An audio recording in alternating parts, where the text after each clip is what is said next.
নমস্কার। আরামকেদারায় আপনাদের স্বাগত। আজকে একটি ছোট নাটিকা বলবো, অমল ও দইওয়ালা। কবিগুরু রবীন্দ্রনাথ ঠাকুরের লেখা ডাকঘর নাটকের একটি ছোট অংশ বিশেষ, অমল ও দইওয়ালা। পাঠে আমি সুমিতা। দই দই ভালো দই, দই দই ভালো দই। দইওয়ালা, দইওয়ালা, ও দইওয়ালা। ডাকছো কেন? দই কিনবে? কেমন করে কিনবো? আমার তো পয়সা নেই। কেমন ছেলে তুমি, কিনবে না তো আমার বেলা বইয়ে দাও কেন? আমি যদি তোমার সঙ্গে চলে যেতে পারতুম তো যেতুম। আমার সঙ্গে? হ্যাঁ, তুমি যে কত দূর থেকে হাঁকতে হাঁকতে চলে যাচ্ছ, শুনে আমার মন কেমন করছে। দইয়ের বাঁক নামাইয়া, বাবা তুমি এখানে বসে কি করছো?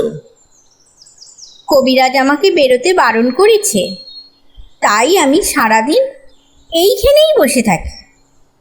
আহা বাছা, তোমার কি হয়েছে? আমি জানি নে, আমি তো কিচ্ছু করিনি, তাই আমি জানি নে আমার কি হয়েছে। দইওয়ালা, তুমি কোথা থেকে আসছো? আমাদের গ্রাম থেকে আসছি। তোমাদের গ্রাম? অনেক দূরে তোমাদের গ্রাম? আমাদের গ্রাম সেই পাঁচমুড়া পাহাড়ের তলায়, শামলি নদীর ধারে। পাঁচমুড়া পাহাড়, শামলি নদী, কি জানি, হয়তো তোমাদের গ্রাম দেখেছি, কবে সে আমার মনে পড়ে না। তুমি দেখেছো? পাহাড়তলায় কোনোদিন গিয়েছিলে নাকি?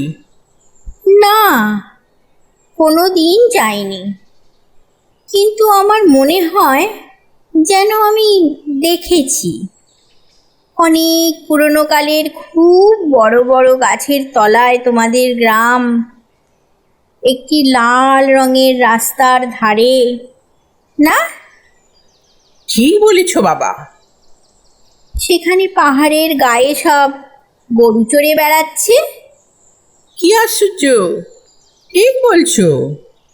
আমাদের গ্রামে গরু চড়ে বই কি, খুব চড়ে। মেয়েরা সব নদী থেকে জল তুলে মাথায় কলসি করে নিয়ে যায়, তাদের লাল শাড়ি পরা। বাবা, ঠিক কথা। আমাদের সব গয়লাপাড়ার মেয়েরা নদী থেকে জল তুলে নিয়ে তো যাই, তবে কি না তারা সবাই যে লাল শাড়ি পরে তা নয়। কিন্তু বাবা, তুমি নিশ্চয়ই কোনোদিন সেখানে বেড়াতে গিয়েছিলে। সত্যি বলছি দইওয়ালা, আমি একদিনও যাইনি। কবিরাজ যেদিন আমাকে বাইরে যেতে বলবে, সেদিন তুমি নিয়ে যাবে তোমাদের গ্রামে। যাবো বই কি বাবা, খুব নিয়ে যাব। আমাকে তোমার মতো ওই রকম দই বেচতে শিখিয়ে দিও, ওই রকম বাঁক কাঁধে নিয়ে, ওই রকম খুব দূরের রাস্তা দিয়ে। মরে যাই, দই বেচতে যাবে কেন বাবা? এত এত পুঁথি পড়ে তুমি পণ্ডিত হয়ে উঠবে।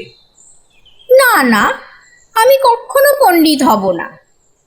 আমি তোমাদের রাঙা রাস্তার ধারে, তোমাদের বুড়ো বটের তলায়, গোয়ালপাড়া থেকে দই নিয়ে এসে দূরে দূরে গ্রামে গ্রামে বেচে বেচে বেড়াবো। কিরকম করে তুমি বলো? দই দই দই ভালো দই। আমাকে সুরটা শিখিয়ে দাও। হায় পোড়া কপাল, এই সুরও কি শেখবার সুর? না না, ও আমার শুনতে খুব ভালো লাগে। আকাশের খুব শেষ থেকে যেমন পাখির ডাক শুনলে মন উদাস হয়ে যায়, তেমনি ওই রাস্তার মোড় থেকে ওই গাছের সারির মধ্যে দিয়ে যখন তোমার ডাক আসছিল, আমার মনে হচ্ছিল, কি জানি কি মনে হচ্ছিল। বাবা, এক ভাঁড় দই তুমি খাও। আমার তো পয়সা নেই। না না না না, পয়সার কথা বলো না। তুমি আমার দই একটু খেলে আমি কত খুশি হব। তোমার কি অনেক দেরি হয়ে গেল? কিচ্ছু দেরি হয়নি বাবা, আমার কোনো লোকসান হয়নি। দই বেচতে যে কত সুখ সে তোমার কাছে শিখে নিলুম। নমস্কার।